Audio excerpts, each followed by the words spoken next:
We have a quorum. We do, yeah. So Yep. Douglas Finance Committee coming to order June 25, 2024. Let's just identify ourselves for the record. Lynn Mazzulli. Howard D'Amico. Dick Vandenberg Carol Gogolinsky. Sandy Kuipers. and Ryan and Heather supposedly are on Zoom, but Okay. I don't see them yet, so. All right. Matt, you have the floor. Oh, Yeah, Heather, you here? Or Ryan, you here? That's Ryan. Yeah, I'm here. Okay, Okay. so Ryan Hogan is present via Zoom. Okay. Mr. Wojcik? He's thinking. He's contemplating things. Where we are, where we've been, where we're going, Matt, right? I guess I just didn't realize that was the first act. First and last. Let's go. Chop, chop. Oh, jeez. Time's up. Always with the pressure, Howard. Mr. Chairman, thanks for giving me the opportunity. I didn't really want to call in because I would have been on the road at this point in the day, so I just stayed. That's an open-ended question, and I'll be brief with the where we have been part. We've been working since 20 fiscal, I guess it's 18, on the post-override, operating budget of the town. And the override, together with a number of activities to improve the cost effectiveness of local government, got us to a certain point of equilibrium. And that was characterized primarily by trying to find things that we could save money on. So getting a better deal on streetlights, getting a better deal on health insurance, working with our sister, brother communities to form, a cooperative arrangement for animal control, a cooperative arrangement for veteran services. We spread the costs out of the town and reduced them, along with the increased revenue from the override, brought us to a point where, we were on the cusp of being able to be competitive compensation-wise with other municipalities. We were looking forward to a modest pace of growth in the school budget.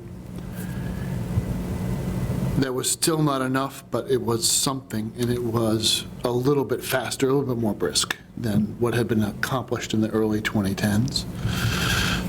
And along comes economic development, so this is kind of the where we are. The new growth that we will certify this fall, no doubt, will be just a little bit more than the override was. So it's, financially the equivalent of doing the same thing again without having to ask the taxpayers for the additional.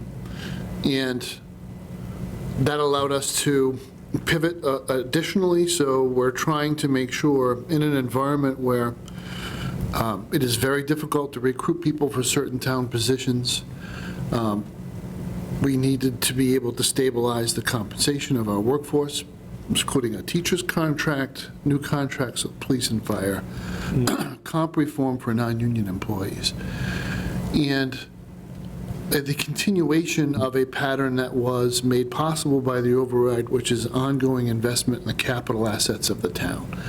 So to provide some stability so you're not constantly chasing that broken piece of equipment, you either replace it with scarce funds or you have to borrow for it. We have bought a great many things with cash and have not had to take a note to buy a fire engine or do other major projects. When we're confronting, at this point, the longer-term issues. So the costs of our buildings, trying to rectify our asset base as it relates to buildings, that will be a major feature now of the next several years. This coming year, probably out 5 years. Some combination of the municipal center, the fire station, and a proposed new highway barn. So there will be these things that we will confront. We will also confront some of the expiring assets, or, at the school department. There's been significant advances in technology around air handling, heating and cooling, and regardless of where you stand on electrification versus not doing it, in many cases, the opportunity is there to significantly improve the costs of providing those creature comfort necessities in our 4 school buildings.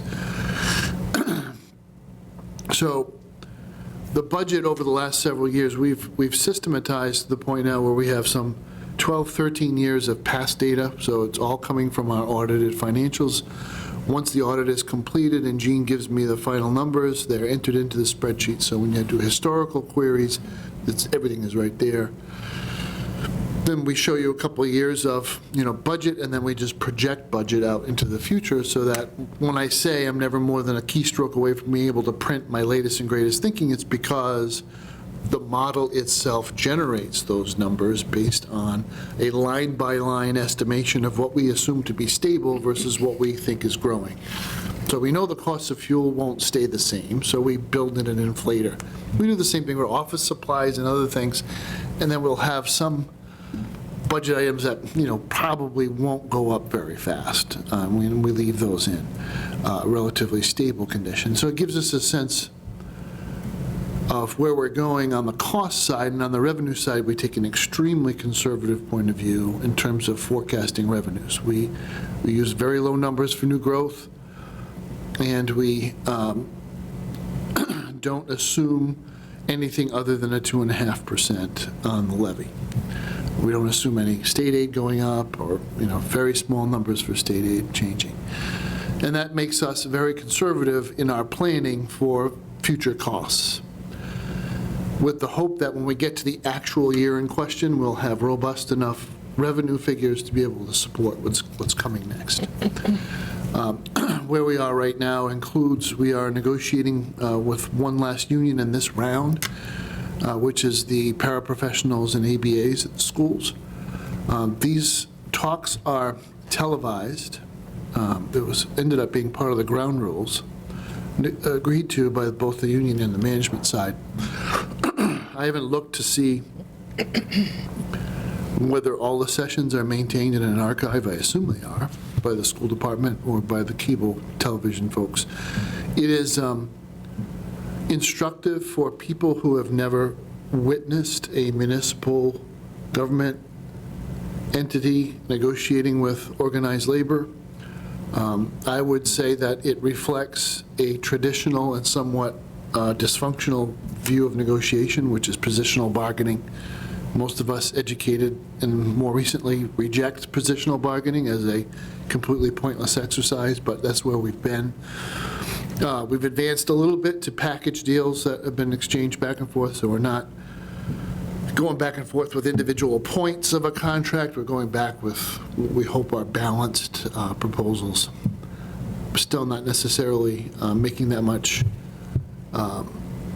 if you're scorekeeping, not making a lot of progress. Now, how my point of view, and I am but a guest on the management side, by the statute, there is a representative of the town. Superintendent invited me to be part. I do think there's a deal that can be had here. I don't think we're necessarily all that far away from it, but it will require some concessions on both sides. For purposes of setting expectations for the public, you have to know where you're started from and know that math is often used by political spin doctors to tell a story. And what you need to do is cut through the story they're trying to tell and go and make up your own mind based on the numbers. If you've got a public safety chief, making 6 digits, and you say, I'm going to give that guy a 25% pay increase, you better be prepared to justify that. That's a huge pay increase for an individual at a high level of salary. Our paras and our ABAs may be at $17 an hour. So for them to get a 20% of $17 is whatever it is, $2.40. So, excuse me, $3.40. So you're at $20.40. And then you think about the job description and what people are doing. So I don't really buy into the percentage as being what we're talking about here. What we're talking about is what is a competitive wage on an hourly basis for people who take care of children who have individual education plans or other accommodations through a 504 that require this additional attention. And so I would invite everyone to be very open-minded about this part of the conversation, and then there are some other arrangements around the timing of pay and or some work conditions. This sets the stage for what we will be doing next year. We will be back negotiating with the Douglas Teachers Association for a new teacher contract. How long are the teacher contracts? 3 years. 3? Yep. So we'll be back at this again, and most of our talks start off with, hopefully, a civil conversation just about where is everybody compared to similarly situated communities. And then where are we financially? This year, we had, because of the new growth, the opportunity to significantly load up the school department with a commitment we felt that was permanent. This is to be distinguished from one-time transfers of free cash. It is a permanent increase to the baseline budget of the schools. And it goes into our budget model forever at that level, plus a rate of growth estimated out into the future. That will have to be balanced against some other major priorities. One of them is the purchase of real estate for a new highway barn, the finalization of that design, which will have to be done with operating capital, operating funds, and then a borrowing. So that's one counterbalance. Another counterbalance is whatever funds we have to raise to match ongoing grant activity for infrastructure improvements in town. So this stuff will not take care of itself. The town has done very, very well getting grants from the federal government and the state government to support the installation of water pipes and wastewater pipes. When we do that, we get the roads repaved curb to curb. But there is a match requirement, and we need to just be mindful of the fact that needs to be raised. And we're hopeful that a project sponsored by and to be developed by the same group that built the cubes at Gilboa will occur at Pine Sand and Gravel on a much larger scale, which may take several years to unfold. So we're expecting them to be permitting this year, and we won't see any revenue in the form of any sort of building permit and new growth for at least 2, maybe 3 years. Matt, where do we stand on the grants and things for the North Street fixing up? Is So that we're completing that looking good, or- the site readiness piece of that, which was $500,000 that we got from the state there to do all the engineering on the road. Yeah, The Mass Works grant was submitted in a timely fashion to support all of the infrastructure, including the water tank. did we get that grant? We won't know Oh, until okay. this fall. Okay, I've engaged Mr. Monerick in a conversation, what if we don't get the grant? How is this gonna roll out?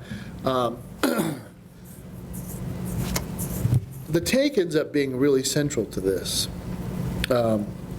because we have to supply sufficient fire suppression, fire flow, to any buildings that get built in Pine Sand and Gravel. And that would require a loop to be built around the perimeter of that project area and connect to existing pipes.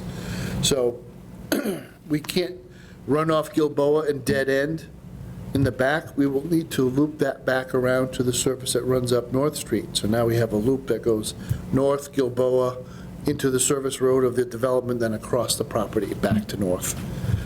That additional storage capacity in all those pipes, together with a tank, would obviate the need for those buildings to have their own independent fire suppression tanks and systems. So that's a savings to them, so we're hopeful that that would be something they would consider moving in our direction if we don't get the grant. This is one of the hottest areas in Massachusetts for economic development, so I would be very surprised. We did not get the grant last year because we had not closed out the grant we have now. So they were very nervous to give us more money when we hadn't finished the project that we had originally signed up to do. Well, we're closing all those this week, so we're hopeful. But to get back to, demands for future resources. So we have a teacher contract, we have a highway barn. I anticipate that we will be asking the public, perhaps as part of the highway barn project, maybe independent of it, a small, and I mean small, addition to the fire department building on Main Street to accommodate staff for basically living quarters. So we will no longer use space inside the station. We will have this addition to the left of the building, if you're looking at straight on. And all those trailers will go away. Our staff will move back inside. We are a 24/7 department now. We have people that stay the night.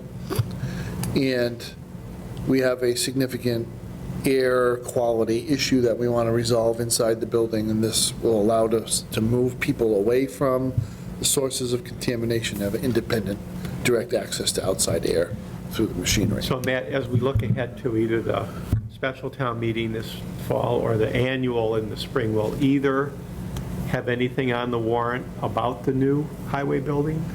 Yes, so the real estate purchase, we want to be on November. And the committee that's been working on this, I expect there is one, right? Yes. Do they meet, I mean, publicly, can we watch the proceedings? No, they don't. So that's an internal working group, right? So that's the town administrator, one of the selectmen, the vice chairman, Mike Fitzpatrick, Adam Furno, our highway superintendent.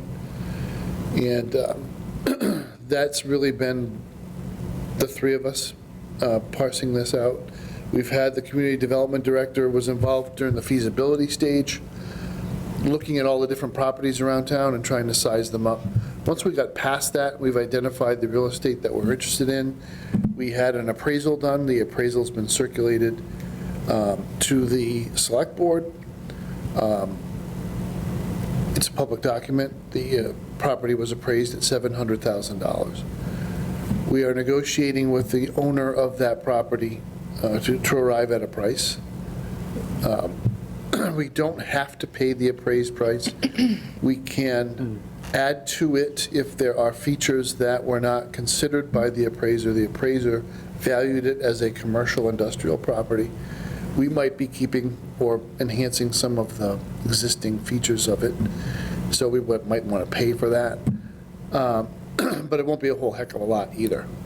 It's just, there's not a lot of movement when a very highly regarded appraiser sets a value. There's just not a whole lot of movement that can be justified too far beyond it. Can you tell us where it is? Sure, it's behind the existing highway barn. Okay. You have the salt barn. Then slightly off to the left, you have a residential property. That's not it. Keep going up that imaginary driveway. Just follow the three-phase power lines back behind the three buildings. I don't even know what you want to call them. Barns, bins, barns. And there's a driveway that goes back. There were two properties back there. At one point, there were two homes. Now there's only one on two separate lots. They're on the other side of that pond that's next to the Buxton property. Now, there are unique characteristics in my role as the chief procurement officer of the town. Under Chapter 30B, Section 16, we can set aside the need for a competitive bidding process for a real estate purchase if the real estate identified has unique characteristics that cannot be found anywhere else. In this particular case, not only are we immediately behind, or almost immediately behind our existing property, these two properties benefit from an easement that cuts our fire department and highway barn property in half, more or less, so that we're not really able to develop a whole lot in between. If we own both the benefited property and the burdened property, we would have the opportunity to extinguish that easement. It is also the presence of three-phase power, both on Rydell and Main, which will help us fully develop the power needs of the highway barn in a redundant and environmentally conscious way, and actually be cost-effective way. So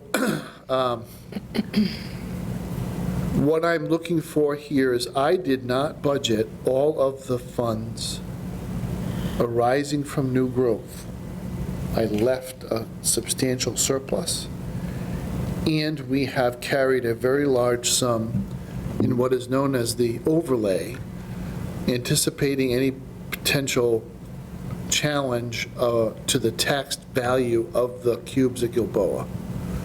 So we put a very large sum aside so that in case we had to reduce the value of that building after being challenged on it, we would not, it's there to offset the tax impact of having to change that, having to abate that.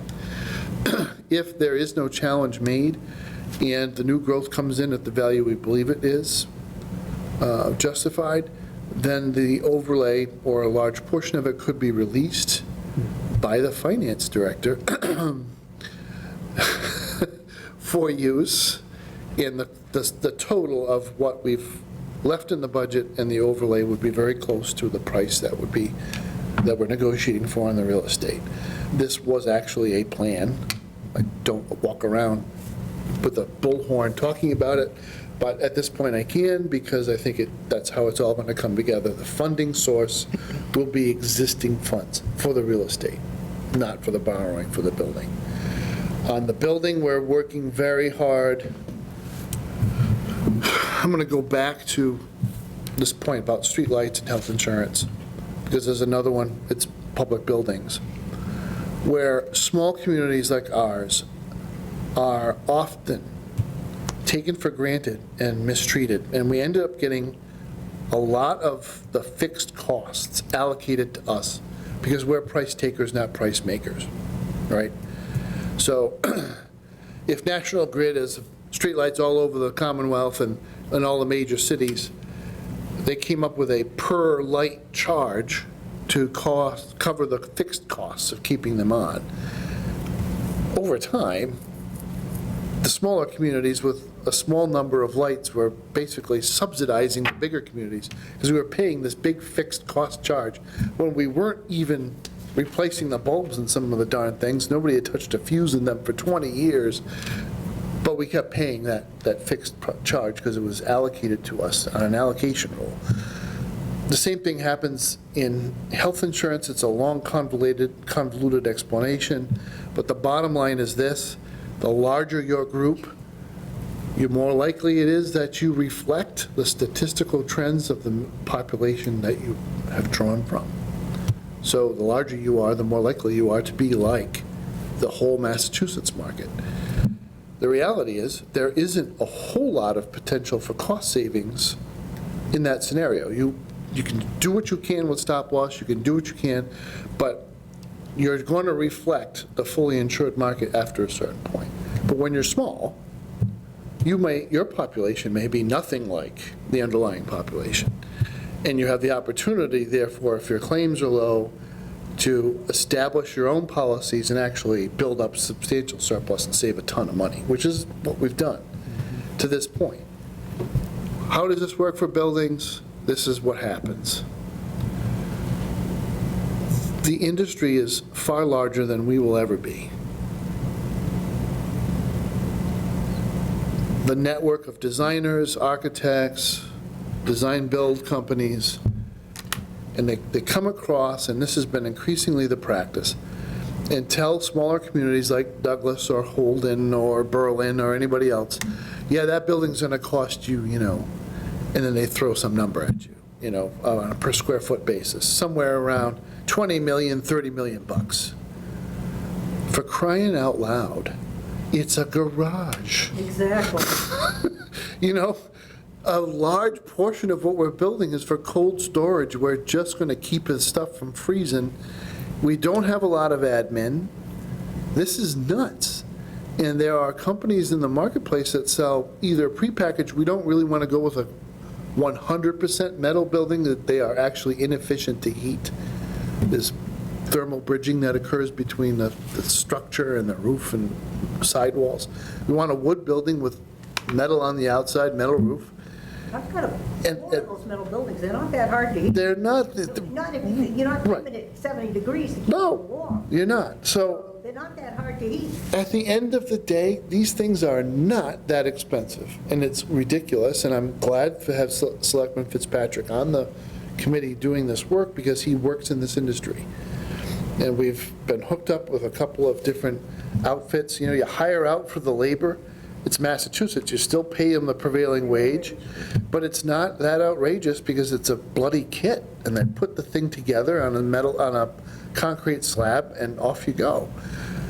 So we're fighting these headwinds because the industry wants us, no, you're gonna do it the Massachusetts way, The right? architects say, "What you spend." That's exactly it, so There's benefit to make it more expensive. we're working very hard to knock this bear down and get it back to a fox, which is really the size it needs to be, without shortchanging the highway department of what it needs for 20, 30 You know, years. another thing too, though, is, you know, when you talk about the fact that we need these living quarters, and stuff like that, why, I'm going to use the word modular, you're going to think of that thing they got by the garage. That's not what they are. No. I live in a modular. Yep. I built 125 of them, people are living in them all over southern New England. But 75% of that is built not under prevailing wage. So if you, and they're not that hard to design. You don't need these million-dollar architects to design something. You pretty much know what you need, and you can get it done. Right. And I think you need to look into that. Oh, we are, so that's where we're at with our Bring thought the prices process, down. right? Get all the prices knocked down on this, because it's foolishness. In the grand scheme of things, we have met many of our capital needs, and the attention that we need to pay now is to the systems we haven't addressed yet, which are largely HVAC. Now, in this building, we're pretty much going to be, by the end of this year, we'll be done.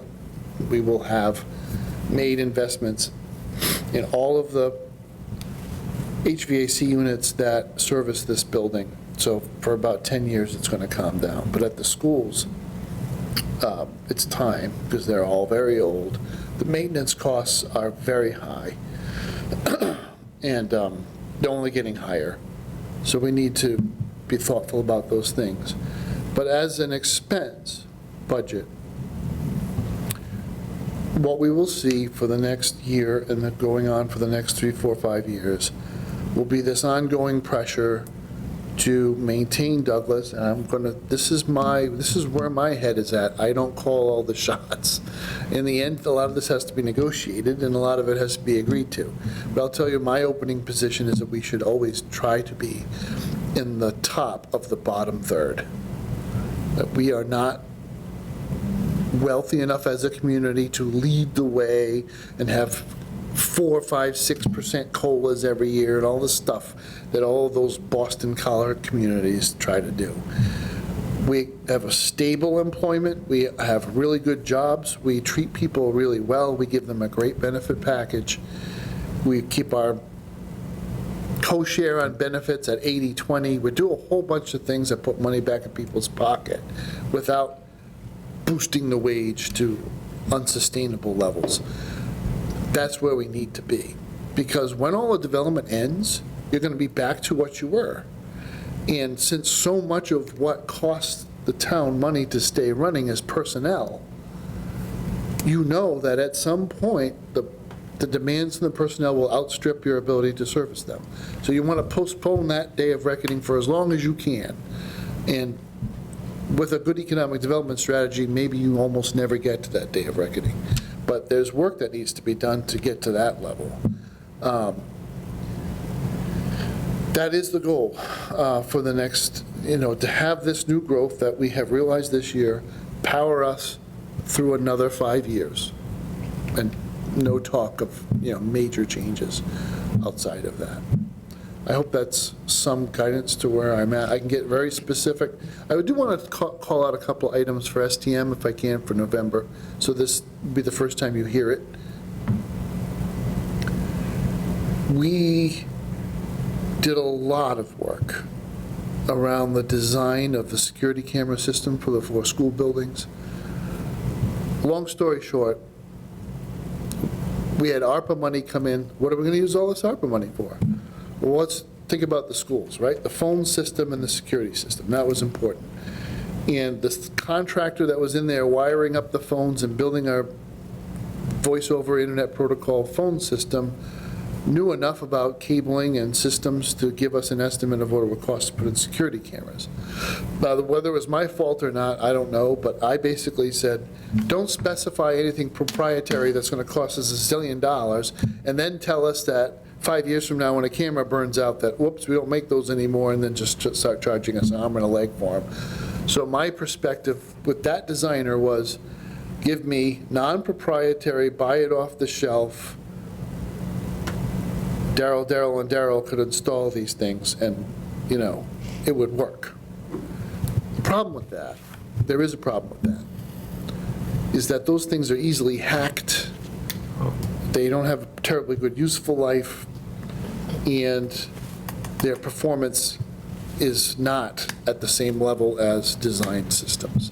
So when I went out to bid, and I had the old design, the first design, people sat around the mandatory walkthrough for the bidding process and said, you missed the boat, like, totally here. This is not really a good system at all. Heard that comment. We hired a designer who does nothing else but security systems for schools, closed circuit TV. And for $38,000, lots of really expensive meetings with the superintendent, the school business manager, the chief of police, town administrator, other facilities directors, and IT directors for the school, sitting around, looking at every school building's plans and actually thinking about what it is that we want to see. In many cases, we don't need to see too much, but when we're talking about very sensitive locations, we wanted higher resolution and more redundancy for those views. We came up with a very, very robust design, went out to bid. We had $225 set aside for ARPA, and town meeting, you may recall, moved $140,000 from a fuel tank project at the schools with the support of the school leadership to this project. So we had 365. The low bid came in at 489. We're not going to budge off the design because we think the design is what we want. When I wrote the bid documents, I had them bid each school individually so I wouldn't lose the project. So whatever funds I still have available are available for obligation. This fall, we'll be seeking funds to finish the project at STM. Now, there are some places we can go. We have some projects that have closed under budget so that we can move some of the money over to this. There is another tank that was in the capital plan for another school building. If it is not the school department's intention to replace that tank, then even though the money hasn't been raised yet, there is a slot in the capital budget for another 140. So I think some source of funding can be arranged here that's not going to be overly taxing. Another thing for STM is we will be talking about our arrangement for the Conservation Commission. The Conservation Commission has asked the Select Board to support the hiring of a conservation agent full-time to support their activities. They are extremely busy. Their work is very detailed. We currently have outsourced this to a professional services firm. Frankly, I think he's doing an excellent job and is very thorough, but he's also very expensive. So when you hire out for professional services, you're paying all their loading, not just the salary and benefits, you're paying everything. But then you don't pay, you know, you When don't the- have to give them health insurance, you don't have to give them pensions, you don't have to give them. You're not buying it directly for them, but you're paying their loading, like, so that they figure out what it costs them to keep their employees, and then they charge you enough to pay for it all. So But then again, building slows down. if it slows down, then they slow down. Right. They slow down, you know, where you got somebody. That's where I'm at. You got somebody on the thing, then you can't lay them off, because we don't pay into the unemployment system. Right. So we have somebody we no longer. We're self-insured for, Paying it out of our own pocket. so, I Will we be mean, able to see those numbers, like what we're paying for versus what it would cost to employ? I can provide you with that analysis. It's very close. Okay. The one thing I can tell you is that the town will have a little bit more to play with, because fines that are assessed to violations do not go to the wetlands fund, they go to the general fund. So we had about 103,000 on the cubes, and however much it is, another 15,000 or so from the solar farm on Oak Street. So about $118,000 of unanticipated revenues from these violations. Can we go back to the security camera? So you said you asked for separate bids on the separate schools. Can any part of that be done with the funds that have been allocated? Yeah, so I think 3 of the 4 schools will get done. So there'll just be one that won't be able to be done Right, until we go back. yeah. Okay. And if the Attorney General tells me I have to put it out to bid again, I will. Then that might be the case. But I'd still need to ask STM for the funds. Another thing that's happening to us, I'm pretty sure we'll be asking STM for additional funding. Our world as users of software when we come to work has changed. You used to go to Staples or Office Max or Office Depot, buy a computer, right? And then, well, it's not complete. Here's this thing, right? This looks like a book, but it's full of CD-ROMs, and you're gonna put in your Microsoft Office operating system, then the software was additional on top of that. And it was whatever, it was a couple $1,000 to put together a workstation for an employee. Everybody had to have their own separate copy of the software running on licensed operating system. We don't do that anymore. We buy their computers, cheap, right? Really powerful computers are super cheap now. And you subscribe to the software, and frankly, you pay a lot more. Over the life of the workstation, you pay a lot more because it's an annual charge. It's kind of like the cheap printers. Yeah, the cheap printers, but then you're going to buy the ink. That was kind of a sneaky thing. But it's a similar idea, right? Having said that, the computing power and the collaboration opportunities with modern systems are far and way above where we were. Yeah. So we are gaining that in productivity, but we've been trying to make sure our budget catches up with this, the costs of subscribing to all this software. And I think we missed the boat last year on some of the licensing fees that we need to add into the budget, make sure the budget doesn't fall apart on that front. Is there a statewide kind of software setup that towns can get some of these basic subscriptions at a decent cost, or is it every town for itself with Adobe? So for a while, that was the fashion, and I know in Rhode Island, for instance, the state government bought a package, and every city and town built its website on the website platform provided by the state of Rhode Island. So all your towns, everything was a .ri.gov address for many years. No, the answer is Massachusetts does not do that. We're all on our own. Okay. So, and you have the usual, right? You have Google users and you have Microsoft users. We switched from Google Gmail to Microsoft and back again. So we've been around it a couple times. That's what I foresee being some of the issues for STM. I know Gene may have others. I'm probably forgetting some that Gene and I have already discussed. I will say this much with health insurance. A couple of things. One is the outlook for the cost of our retiree plan is grim. Medicare Advantage is getting hammered in Washington. Is it? Yeah, and the Massachusetts Strategic Health Group presently is the largest Medicare Advantage group, not only in Massachusetts, but possibly in New England. Because we have now swallowed up a great many purchasing groups are now buying Aetna, the Aetna plan through us. So while we have whatever, we're up to 17 members of our active employees, we have, I'm going to go out on a limb here, say 26, 27 groups, including the city of Fall River, buying their retiree plan through us. So the numbers have been good, so that, that has driven some concessions on rates, but those concessions are going to go away.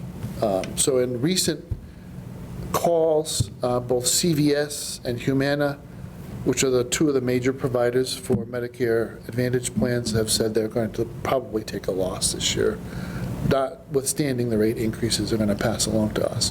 So there's a little bit of a grim outlook there. We have done well, Douglas has, as a group, on our active employees. Unfortunately, other groups that have joined us have not done well. And I'm going to write a book about this someday, because I think that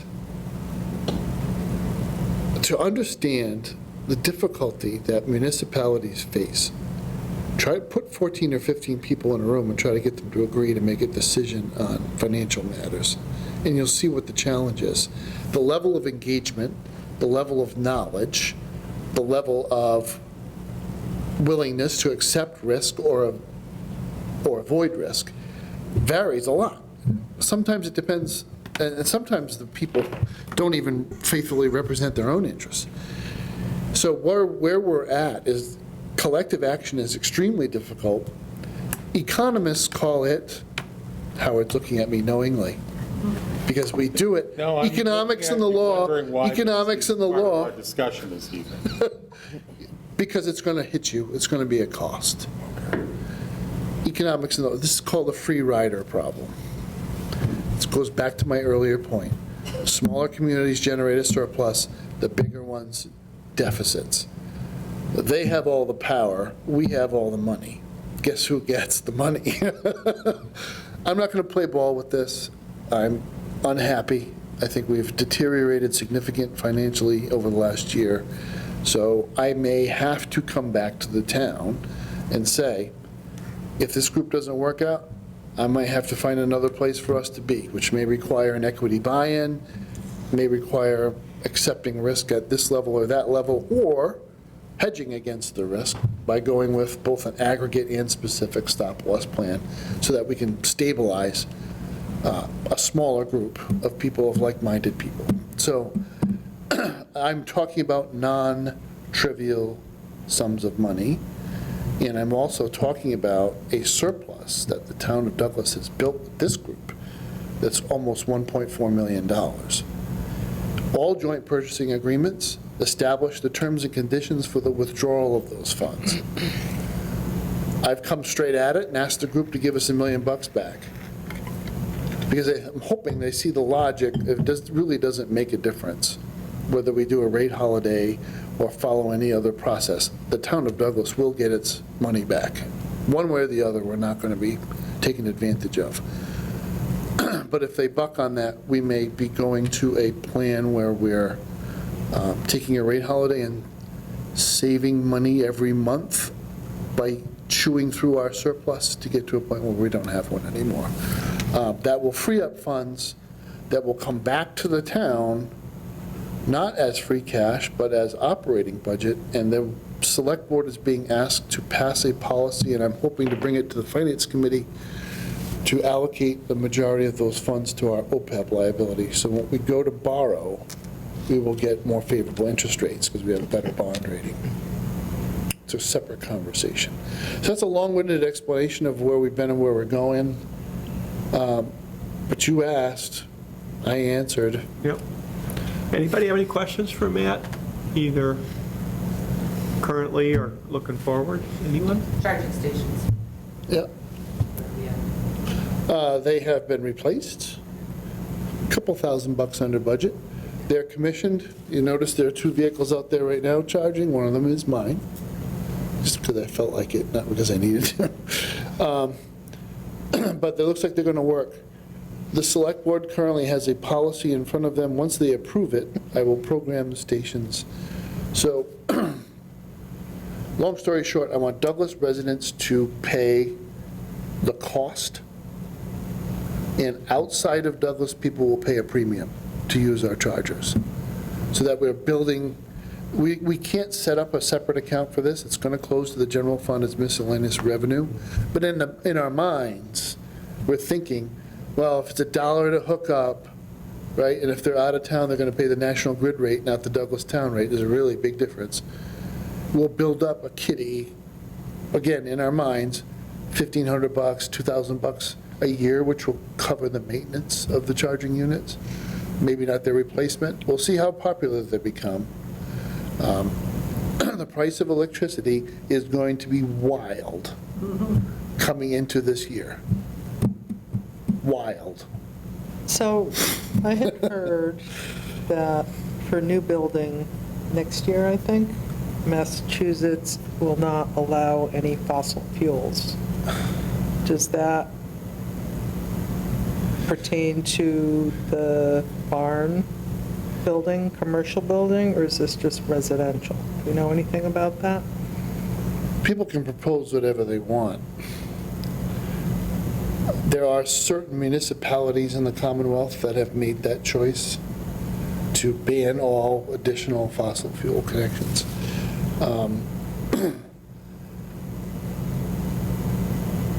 I don't know if the legislature will pass this. I'll be a monkey's uncle if I try to live by it, because it is simply not how the world works. Wishful thinking doesn't get you to where you need to go. Practical thinking does. And there are definitely places where we can use renewable energy and electricity for huge cost savings to the town. The taxpayer should want that. But at some point, if it's cloudy for a long time and your panels are covered and the grid is pulling all the power and you don't have anything, what are you going to do? You're going to fire up a generator or something else that's powered by fossil fuel and needs the duct work and all the rest of it that go with it. So that's kind of where my mindset is at. It's the same thing, only if there are only 150,000 charging stations or 180 across the entire United States of America, not every car that's on the road can be electric, because nobody would be able to charge. Even if you had one in your house, it just wouldn't work. So there's some planning that needs to go into this. I think one of the bigger issues, Mr. Chairman, to answer the question with more detail than was desired, there's additional building code amendments that are being pushed really hard that will dramatically increase the cost of building a building. I think what you refer to, Kim, it's sort of town by town, though. Yeah, you've Well, got the I don't think urban, it's statewide legislature. I Yeah, mean, imagine I- living in the Berkshires. Yeah, And not having a wood This stove. was somebody I know who does my HVAC, Yeah. and he was telling me, I mean, maybe I misunderstood it, that for new building What it is is you're not, the PERS rating, okay? Can't, it's computer programmed, you can't get the numbers sometimes with the fossil fuel. Oil is out, can't Yeah. do it with oil at all anymore. Been able to do it somewhat with propane and natural gas. So it's, you know, so it's gonna be difficult to meet the HERS rating. And this is the problem, is, you know, they keep saying, we need more housing, we need affordable housing. Well, don't keep putting out another $30,000 to every house every year. You're not gonna get any affordable but the housing. tragedy is affordable housing isn't affordable to build. Right, exactly. So that's where we're at. And when people talk about affordable housing too, you know, they think it's like low-income housing. No, it's probably most of the people that are employed by this town would probably qualify for affordable housing. You know, if that, you know, I suppose, you know, especially if there's just one worker in the family, they probably would. All right, Matt, anything else? No, I should stop. Any other questions for Matt? I know Howard wants to ask me about 100 questions. He's just trying to figure out which one. I have, I'm going to defer until I figured it out. You have a question, Carol? yeah, I have a question. I would like to see us get a lot more information on this fire station and everything before you start coming to us. I mean, we get this stuff, we got like one meeting before we're going into a town meeting. We don't have enough information to make decisions. I'd like to know a lot of what's going on. I'm hearing stories all over the place. If they ask me on the finance committee, what are you doing? I say, I don't know anything. yeah. And neither do any of the rest of us. I think we need to know this stuff so that we can make informed decisions. I don't know how everybody else feels. I agree. Well, that was part of my question for you, Matt. Will there be anything at the special town meeting having to do with the new highway building, for instance? The highway building, yes. Is Fire that your department, no. concern, Carol, the highway building, or was it? Well, yes. Okay. Definitely the highway building, because that's the big one that's coming up. But all I can say is, I have to say this. This is discussed ad nauseum at Building Facilities Committee and other committee meetings. So And those are we will do our televised, best to make sure that all this information is also brought to you and shared, in forms of documents and whatnot. And I'm not being sassy with your member, Mr. Chairman. I'm just trying to make a point which I do think is important. The busier we get as a community, the more projects that we have to pursue and whatnot, the harder it is to be good at communicating everything to everybody. There is some amount of proactivity that needs to occur from members of all of our committees, Finance, Board of Selectmen, and others. Because just to get the work done, just to arrange the documents and build the relationships is a task. And now if we have to independently talk to 8 or 9 committees, it gets a little bit challenging. I'm exaggerating, 8 or 9, call it 2 or 3, at the level of detail that really is required. So we try to get these projects to a certain point before we bring them to you so that it's not that you're going to get to pick at the end of the day. It's that there's a project's going to be settled on by Building and Facilities, and it will have a funding mechanism. There will be a process in place for making sure we don't overpay. And that conversation occurs here. But in terms of the number of rooms it's going to have and where the vents are going to be, and so that's going to be done. One of the things, we just got a master plan. You're going to frame that? And we get somebody from conservation, somebody from finance, somebody from different things. Maybe building and facilities should have by law, be required to have somebody from the finance committee on it. Mr. Chairman, the Finance Committee seat on the BFCC just got filled. It's there, nobody's in it. There is an opening? I did not know that. Well, I will volunteer for that opening. I think you are the perfect person. See? Carol.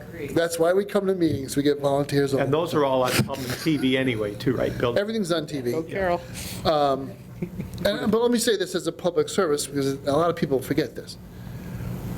We did extensive tours of all of the town buildings, including the vacant buildings, with the video camera running. Right. So you can see the conversation, and Ms. Mazinski runs a very good meeting, so we've had very efficient conversations at all these locations about what needs to be done, and a lot of information gets shared there. I would encourage people to view those Yeah. meetings if they're curious. Okay, any other questions for Matt, anybody? Well, I have a question. How do I get appointed now? Do I have to go over and see? Oh, we got it. We'll handle it. My hand up and- We'll handle Do I it. get a letter telling me to go over there? We'll handle it. All right. We'll make sure you get on. No. All right, anybody else for Matt? Oh, just one about the position that was posted, assistant to the assessor or assistant Assistant Treasurer? treasurer. So is that new or? No. So Pam Carter is retiring this fall? Retiring? Yeah. Okay, thank you. Good for Pam. Yeah. After, I don't know, 30, Over 30 years. I want to say 33, but I think it's more like 35, yeah, 36, Thank you. yeah. Because that's the problem that we have. A lot of our key people are getting to the age, don't you think I'm retired? She's not old enough yet. I have to say, our transition has gone very well. We've had a lot of people retire and been able to fill it. All right, anybody else for Matt? All right, Mr. Wojcik, thank you. Thank you. I'm gonna go Appreciate home. it. Thank you. Thanks, Matt. Jean, can you come up and tell us about the transfer? Actually, Matt can probably speak to it. Well, She just doesn't want me to go home.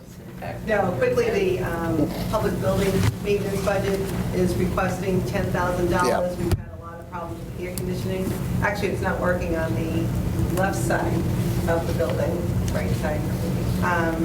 It's going to be fixed July 8th, they're starting to come in, but it's just the cost of having Renard in here 3 or 4 times over the last month and a half has caused them to be short. I am being a little conservative with the $10,000 estimate request, but I I'd rather, with a public building maintenance budget, it's going to close to free cash, whether it's in your department or his. So I wanted to be prudently conservative. So the motion would be to transfer from the reserve fund in accordance with Chapter 40, Section 6 of the Mass General Laws, $10,000 to be transferred to repairs and maintenance. Public building repairs and maintenance. Public building repairs and maintenance. So that would be the motion. So moved. Sandy moves Second. it. Lynn seconds. Ryan, you have any, are you there? He's not there. He's gone. Heather's there. Heather, are you there? I am. Okay. You understand the motion, Heather? Yes. Okay, so why don't we vote? We have to do a roll call because we have somebody in Zoom, so. All in favor? Lynn Mazzulli, aye. Howard D'Amico, aye. Dick Vandenberg, aye. Carol Godwinski, aye. Sandy Piper's aye. Heather Moore and I. Okay, so it passes unanimously. And if you guys can sign the 3 forms. Yeah, we'll do that. Pass Okay, him around. Matt, thank you so much. Thank you, Matt. Finance. Sure, I guess, if the chairman wants it. All right, my cousin called me, he's gonna. he's Heather, can visiting, you he's coming to visit me stay on tomorrow. to do the minutes, or 95 and not? up 146. Is he I gonna mean, get there? I've been here since the beginning. I don't know if you heard me. Call but I've from been where? here He's got it from Mystic, Connecticut? No. So noted, Heather's been here from the At the Washington beginning. Bridge, Okay. he wouldn't have a problem with that bridge? He'll encounter traffic at the 146 work that's being done next to the State House, but he doesn't have to go over the bridge. Oh, We're Bridge is going on to the take East them in Bay. order here, Oh, okay. FM 27. Okay. Let's go. All right, let's look at minutes, everybody, and then Do you have any minutes? toward the end, we'll pass around the thing to be signed for the transfer. So let's look at February 27, 2024. I move to approve the February 27th minutes. Second. Okay, so Howard moves for February 27, 2024. Sandy seconds. Any discussion, anybody? All right, all in favor? We got to do roll call again. Lynn Mazzulli, aye. Howard D'Amico, aye. Dick Vandenberg, aye. Carol Godwinski, aye. Sandy Piper's aye. Heather Moore and I. Okay, so that passes unanimously, 6-0. All right, March 12, everybody, if you look at those. Just get a copy. You And bet. I will share. Make a motion to accept. I make a motion to approve the March 12th Finance Committee notes. Okay, so Heather moves for March 12. Second. Sandy seconds. Any discussion on March 12, anybody?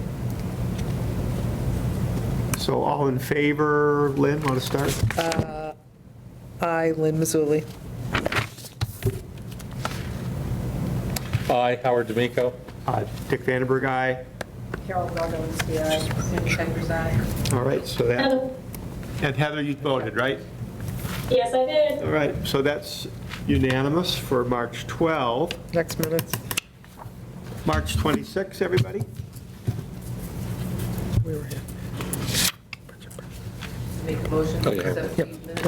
Okay. Oh, So Sandy The water moves, sewer, we yep. approve Town March administrator. 26. Yep, Second. Heather, second. okay. Any discussion, anybody? March 26. So all in favor? Lynn Mazzulli, aye. Howard D'Amico, aye. Dick Vandenberg, aye. Carol Godwinski, aye. Sandy Piper's aye. Okay, so that, Heather Moore abstains. were you absent, Heather? She was. Yes. But you know what, I'm going to abstain too. I was absent on that one on the 26th. So we have 1, 2, 3, 4 yes, and 2 abstentions. That's still a quorum. It's still a quorum, yep, okay. April 9, I remember that. Right? I make a motion to approve the April 9th meeting minutes. okay, so Heather moves, we approve April 9. Second. Sandy seconds. Discussion, anybody? April 9. That was a long It's one. a long meeting, that one, yeah. All right, so all in favor? Lynn Mazzulli, aye. Howard D'Amico abstained. Howard abstains. Dick Vandenberg, aye. Carol Heather Moore and I. So 5 yes, 1 abstention. Howard abstains. Okay? And then May 6th, everybody? That was right before the town meeting, and then I had asked I'd asked a minute taker to just add at the end that we met briefly after the town meeting. We had no other new business, and we voted to adjourn, and she said she would do that, so. Make a motion to accept the minutes from May 6th. So May 6th, Sandy moves, we approve. Howard seconds, discussion. All right, roll call vote, all in favor. Lynn Mazzulli abstain. Howard D'Amico, aye. So Lynn abstains, Howard, aye, Dick Vandenberg, aye. Carol Gottlieb, aye. Sandy Pipers, aye. Heather Moore and I. So 5 yes, 1 abstention. And we are all done with our minutes. Okay. So Jean, when might we meet? What's our normal custom? I think probably the beginning of September. So as we get into August, I'll give everybody a heads up on, Okay. and then we'll reorganize, right? We do that after July 1. Reorganize? Want to meet earlier than that? What's that? What do you mean reorganize? Is that right? We still Pick you to can't be the chair. reorganize Oh, until no, not me. after July No, 1? you're it. You No, guys. Sandy is it. Sandy's it? Wait, what? After the new fiscal year is when we. Is that right? It really can't occur until after the fiscal Well, year? it's not on tonight's agenda, so Yeah. this would be the last of the, I think it says something about after the Yeah. new fiscal year, And when's the next meeting? September? sometime in September, probably. So, beginning of September, we'll be getting ready for the special. The special town meeting I expect to be pretty lengthy. And then Oh, we'll really? reorganize then with Sandy as the new president? You don't want it? You don't want it? Lynn said she was working on Lynn, do peace you and want it? prosperity. Highway bond land, you know, So- other projects No. we talked about. Just for a discussion, a formal discussion, it is my opinion that we've had a really good board committee for the last 4 or 5 years with a group that's been consistent and involved, and I can see that I like to rotate chairmanship year over year, because, for people that want it, because they put in the time, and they might want to have their own focus and their own subtle difference in an agenda. So I will be open, Dick, with all respect to the job you've done now, I think 3 years, right? 2 Could be, Three. yeah. I think 3. 2 or 3, yeah. That I'd be open to new nominees.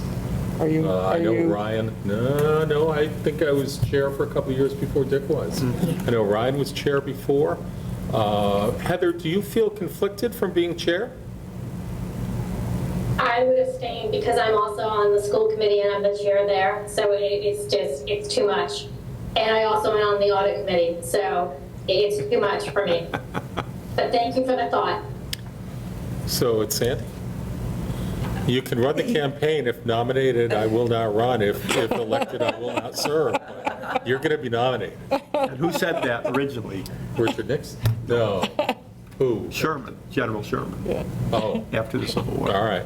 He's a history teacher. He is a history teacher. Yeah, When I that's said right. Nixon, I realized, no, he would have gladly I think who accepted. said it after was Johnson. Somewhere, yeah, something like that, right in that time frame. Well, Johnson said, I will not accept and will not something my party's nomination for Yeah. president. So, So Sandy, I will nominate you in the fall unless you really clearly suggest you don't want to. Think, yeah. think about it, You sound like Sandy. you don't I'm honored, thank you, But- I'm honored. Yeah, you need to Okay. think about it. All right. And Lynn, again. No, Yeah. no, there's not a chance that I will be able Should to. we, I will should we have see to if like. Phil wants to Yeah, rejoin? And yeah. then What about Mike Hutnick? Mike doesn't have the time commitment Yeah, either. Lynn doesn't either in the fall when No, it's I get it. Medicare I season. get it. Nope, Yeah, get it. Medicare. not happening. So we'll see if Ryan's interested. You know, Ryan's certainly put in time, although I know he took a few years out of it. Yeah, I feel Dick does a fabulous job. I do Well, too. we'll default, we'll honor Dick with another nomination. Yes, I think Yes. that. I will defer to the group. So, I think, Right. Dick is retired, he does a Right, great job, that's where I'm at. Yeah, you know? Or maybe Carol wants to do it. I don't want to. She- Yeah. Right. She too is I kind have enough of my. I want to make sure everybody signs the form. Sure. Yeah, okay. All right, anything else? No, I think we could have a motion to adjourn. We have to sign our forms. We can do these after we adjourn, can't we? Yeah. I make a motion. To adjourn. Sandy's motion. Sandy moves to Second. A lot of adjourn. leadership displayed there, by the way. Lynn, Second you it. second it? Yep, I second it. So we need a roll call. All in favor of adjourning? Lynn Mazzulli, say aye. Howard D'Amico, aye. Dick Van Berg, aye. Carol Godowinski, aye. Sandy Kuiper's aye. Heather Moore, aye. Okay, thank everybody. We Thank you adjourn all. at 8:07.